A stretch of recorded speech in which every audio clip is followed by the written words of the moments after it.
আপনি যখন রিজিকে বিশ্বাস করবেন, তখন অন্য কাউকে কোনো কিছু পেতে দেখলে আপনার আর মন খারাপ হবে না।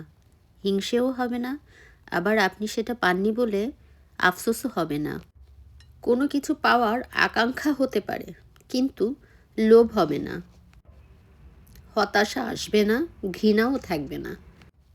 তখন দেখবেন অন্যকে দোষারোপ করতেও ইচ্ছা করছে না। থাকবে কেবল প্রচেষ্টা আর প্রার্থনা। থাকবে ক্ষমা ও সহানুভূতি। একটা ভালো কাজ আরও অনেক ভালো কাজের উপলক্ষ হয়ে আসে। আসসালামু আলাইকুম। কে কেমন আছেন, কোত্থেকে দেখছেন জানাবেন। আর আপনাদেরও যদি ভালো লাগে, খুব সহজ পদ্ধতিতে ঝটপট এভাবে বানিয়ে খেতে পারেন। আসলে সবসময় একই রকম চিকেন করে খেতে ভালো লাগে না, তাই মাঝে মাঝে আমি একটু ট্রাই করি নিজস্ব রেসিপি এগুলি, যে একটু এভাবে করে দেখি কেমন লাগে, একটু ওভাবে করে দেখি কেমন লাগে। তো আজকে জাস্ট চিকেনের বোনলেস ব্রেস্ট পিসগুলোকে পাতলা পাতলা করে কেটে ভিতরে চিজ আর পেঁয়াজ দিয়ে তৈরি করে নিলাম।